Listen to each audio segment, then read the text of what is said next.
Richey. I go to the University of St. Francis in Fort Wayne, and I wanted to talk to you guys today about heroism and masculinity in Homer's The Odyssey. I took last spring a mythology course, and one of the books that we discussed was The Odyssey through the lens of honor. My professor gave us a little handout, so I'm going to walk through some of the topics that he gave us so that we have some sort of groundwork. Greek honor is really divided into three basic subsections. You have your arete, your time, and your kleos. Arete is, to quote my professor, a form of honor that can be measured by success. So essentially, the more successful you are, the more honor you get. Time is the Greek totem pole. Where do you stand on the ladder of Greek society? And as with arete, because obviously in Greek culture, less is not more, the more time you have, the more honor you have. And those culminate in kleos, which is poetic fame. So when you have arete, when you're successful, when you have time, you're up there on the social ladder, you get kleos, because people are going to be talking about you. So those are the three things that are really important to think about in terms of honor. One of the first characters that I'm going to look at, we're just going to talk about two, so I guess the first character, is Telemachus. The first thing we're going to look at is his speech to his mother's suitors, which tells us a lot about honor. He doesn't have arete when he starts out. He tells those suitors, "My home and all I have are being ruined. Mother wanted no suitors, but like a pack they came. We have no strong Odysseus to defend us, and as we have to fight ourselves, we only show our incompetence in arms." He's not a very successful leader, right? His house is literally being ransacked by suitors who, when his mom said, "Not interested," said, "Well, too bad, because we're interested." And he can't fight, because he knows if he fights, he's not going to do well. So his arete is just raised or razed to the ground, either one you want. The same goes for his teammate. He says, "No, these men spend their days around our house, killing our beeves," plural for beef, just so you all know, "and sheep and fatted goats. Expel them, yes, if only I had the power. This way you hurt me when my hands are tied." This is Telemachus' house, and he is on the bottom rung. Taking all his food. He can't get rid of them, and they have his hands tied. So, like his arete, his teammate is just non-existent. And without those attributes, he can't have any kleos, because he's not successful. He's absolutely, positively nobody. So no one's going to talk about him. And without those three attributes, he doesn't have heroism, and doesn't have a whole lot of masculinity. So, he's not a hero, and not really a man either. That changes a little bit in his request to Menelaus. Here, we see a progression in these three attributes. He tells Menelaus, "I must return to my own hearth. Heaven forbid it be my own doom, or any precious thing be lost at home." He's still not very successful. I mean, he's leaving his house in the care of other people. But at least he's aware that the success of things at home is going to be dependent, hopefully, upon his being there. So we're seeing a progression there, at least in his understanding of his success. That progression carries over into his teammate, and he says, "I left no one behind as a guardian of my property." He's still technically on the bottom rung at home. When he goes home, no one's going to listen to him. But he's assuming responsibility for his home. He's assuming a position. And we see that progression of his understanding of himself. And that progression affects his kleos. Right now, his arete and his teammate are a little uncertain because he's assuming them, but he doesn't actually have them. So he's made progression from telling himself that he's a nobody, but he's not actually really anybody just yet. But this understanding of himself can respect his kleos and his journey to masculinity and heroism. So he's sort of getting there on being a hero. And if he's getting there on being a hero, he's getting there on being a man too. All of that changes drastically at the end when you have his intercession for innocence. Here, he's got it. He is gone distance quarters. Telemachus is successful. He hears his father in the elation of battle. He's fighting. He said in the beginning to the suitors that he'd fight. And he really badly. Right here, he's fighting. Sounds like he's doing a pretty good job too, because he's having some fun. And then his teammate is also up there. He says, wait, that one is innocent. Don't hurt him. And we should let our hero live. He has power. He's not up here like, Dad, can you let this guy live? He's like, Dad, don't hurt that guy. He didn't do anything wrong. He is assuming a power and a responsibility with the assumption that his father is going to listen to him.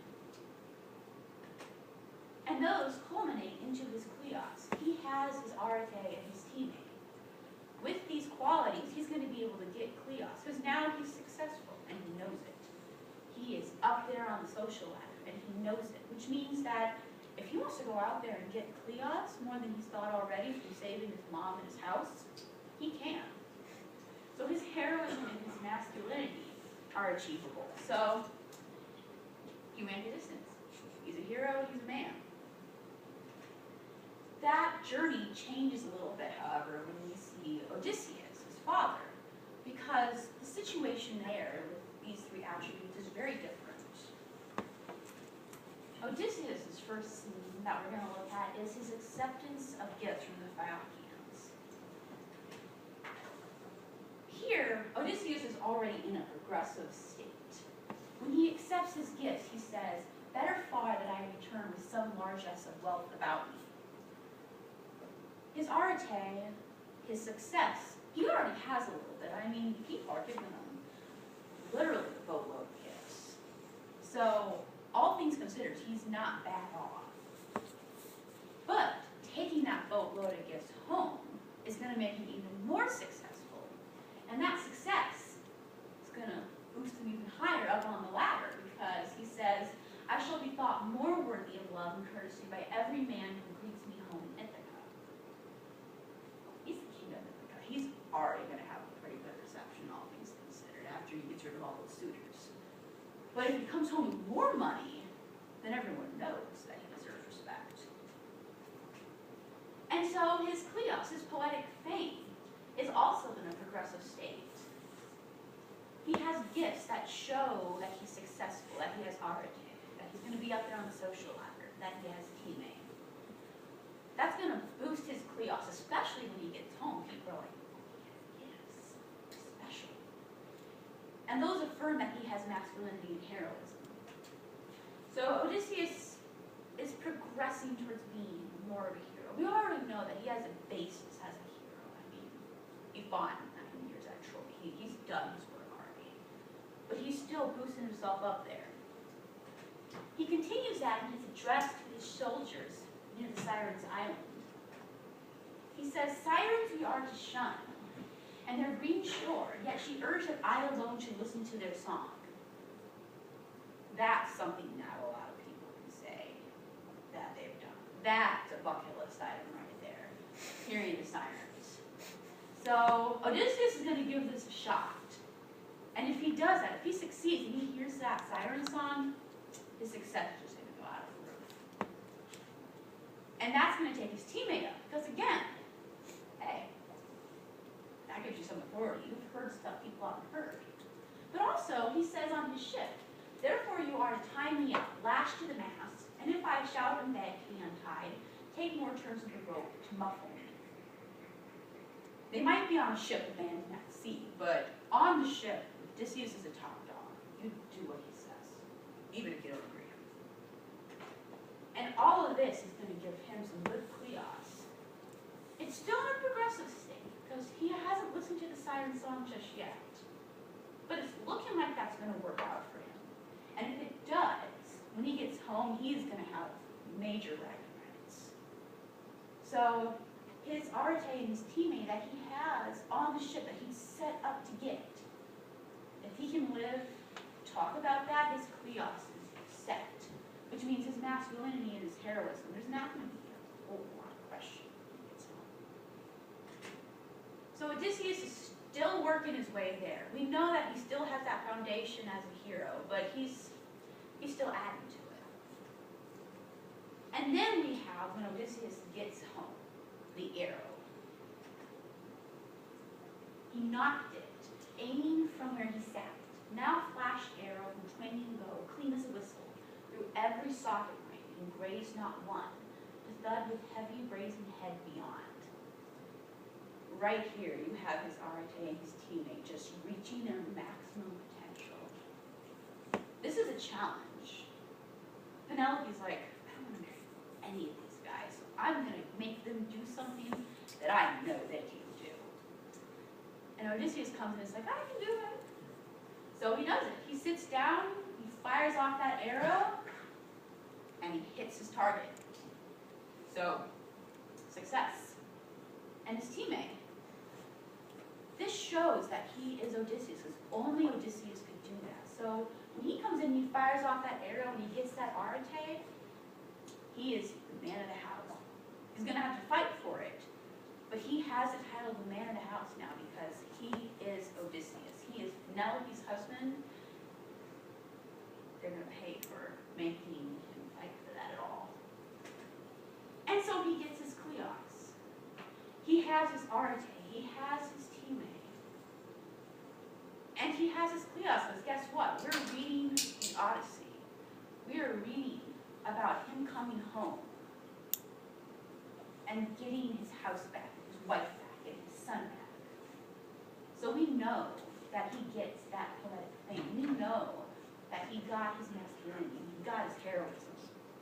So all that progression he's been doing, all that working his way up the heroic ladder is all done. He is where he needs to be.